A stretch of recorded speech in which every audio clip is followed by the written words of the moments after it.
lama rinpoche, lama rinpoche.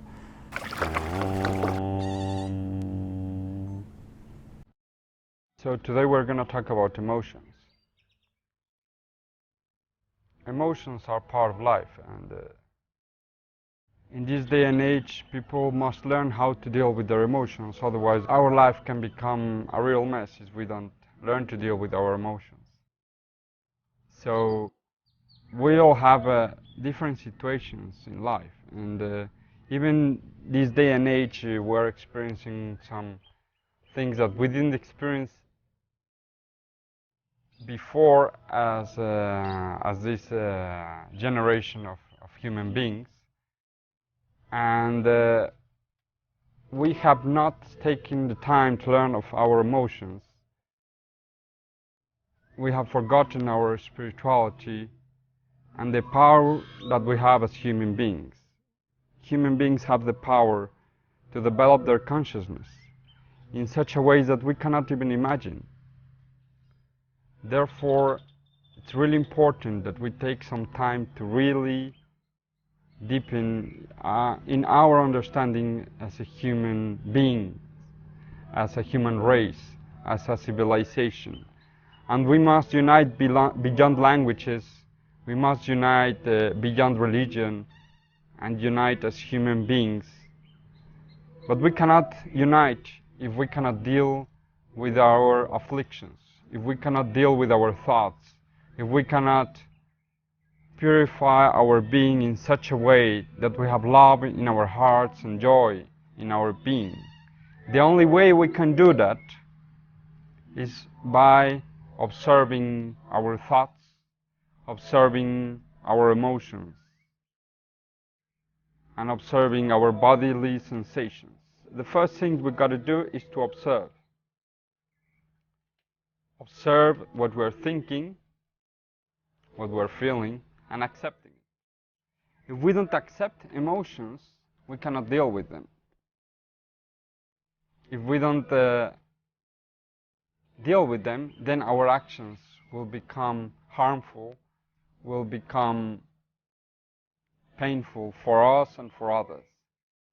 Therefore, it's really important to look at ourselves and really analyze how can we have a better experience in life. Life is like a journey. If you plan the trip, some of it will happen, some of it won't. You must have a little bit of a plan, otherwise life becomes a mess. If you have this ticket, like maybe this journey lasts for 7 days. Let's say life would last for 7 days. For those 7 days, you really want to have a good time. You already paid a lot of money for the journey, and you want to have a good time. You don't want to spend your money and throw it to the trash, right? So life is like a journey, and it's like a journey because it goes so fast as well. This journey, what do you want to leave behind? Life is also like a dream that can become a nightmare, a dream that can become a luminous dream. It depends all on the emotions that we cultivate. I really think that life, it's very easy, and mind is like water. If you throw this beautiful water, if you throw like a red ink into it, it will become red. So our mind is pure, but if we throw into it the color of an ink, that will become the nature of our experience. So that way we must always observe our judgment, how we see things, how we experience things. If I feel that you're a great student, loving and maybe very loyal, then that's what I'll see. If you see in my words wisdom, then they will help you. If you see in my words bullshit, then it'll be bullshit for you. That way of thinking is not something new. Gandhi said it, Greek philosophers said it, and many Eastern wise men and women have thought about it, because it's just common sense, really. If you observe human conduct, that's what our traits and personality is, that actually.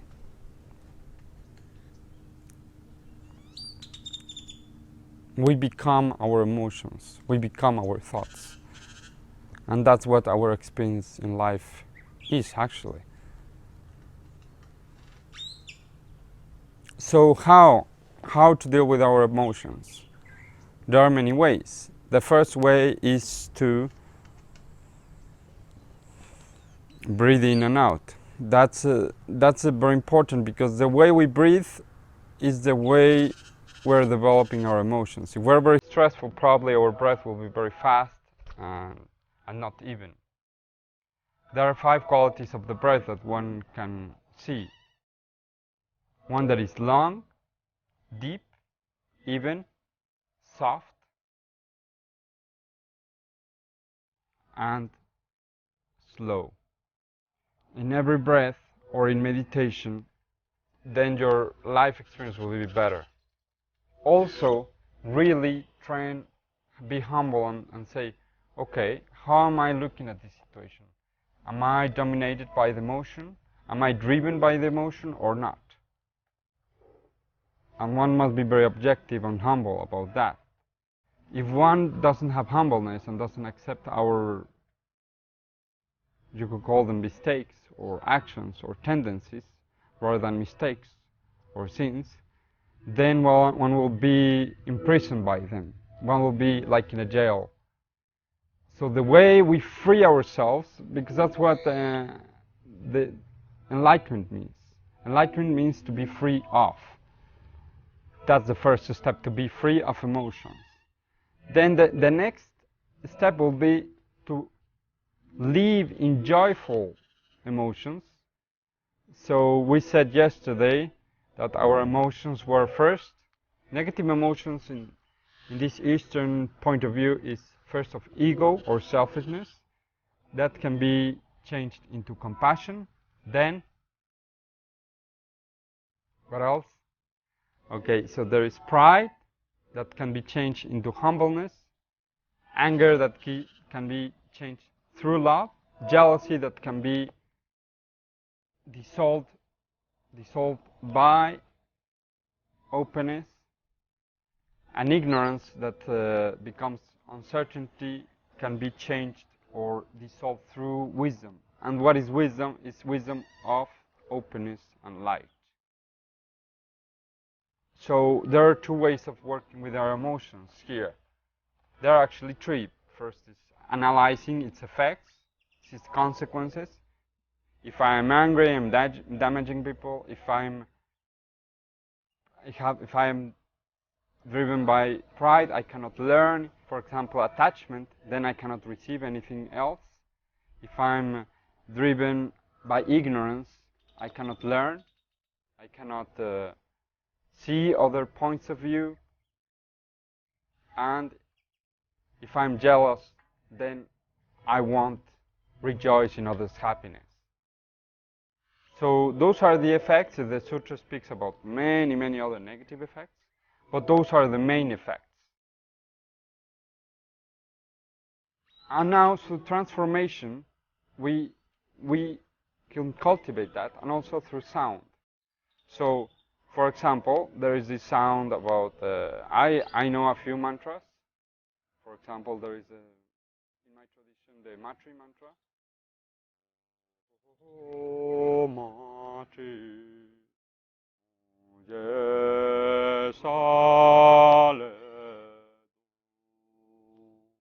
that's the Matri mantra. That's the main mantra. We have 3 main mantras. But also in the Catholic tradition, you say, Kyrie eleison, Kyrie eleison. In Islam, in Sufism, you say, La ilaha illallah, La ilaha illallah, La ilaha illallah, La ilaha illallah. That means God is one and I'm one with him or her. So the important thing is to have this connection. In my culture, I've received this mantra, which is love mantra, which is, I'm Mexican, so the mantra for us, I would like it to be amor, amor, amor, luz en mi interior, brilla en todo lugar, claridad en el espacio. So the main thing in these mantras is to have a symbol, what symbolizes the mantra, to have a meaning, and to have that connection, that inspiration, that intention. That is very, very powerful. If we connect through sound, we can transform our energy.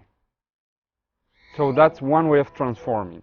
The most direct way is, okay, anger. I imagine something of anger. Where does it come from?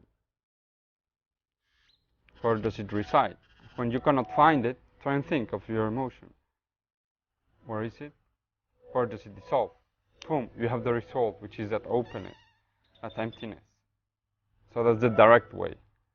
For example, Christians will say, "Oh God, illuminate me, enlighten me with this light." And then just by the presence of God, in that openness, in that humbleness, you give yourself, you sacrifice your ego, you cease to exist so that God may transform you. Another way is by the great master Zhutawa Yungjung. He said 5 steps for working with anything. First way is Nangwasen. Vision is my mind. The way I'm seeing things is created by my mind. First step. Second step, Nangwasen.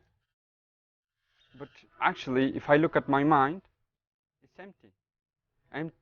My mind is empty. That's the second step. I cannot find my mind. Therefore, it's empty. The next step is my mind is clear light. That void, that totality is clear light. And the fifth step is joy. Okay, the union of that emptiness and clarity is union, and that union is a great bliss. So the fourth step will be recognizing the union of space and clear light, and the last step will be to connect with that joy. Now, in the self-liberation path, after you receive the result of recognizing your pure nature of the mind, then you abide in that result by letting go. Just let go, let go. That trust, that certainty that you have found the most precious thing in life, which is clear light, which is the pure nature of the Supreme Mind.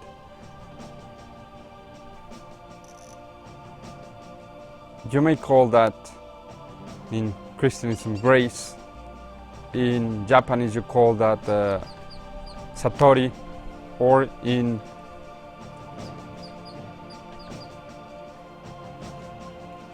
Sanskrit you call that the state of Samadhi. In the Tibetan point of view you call that Rigpa.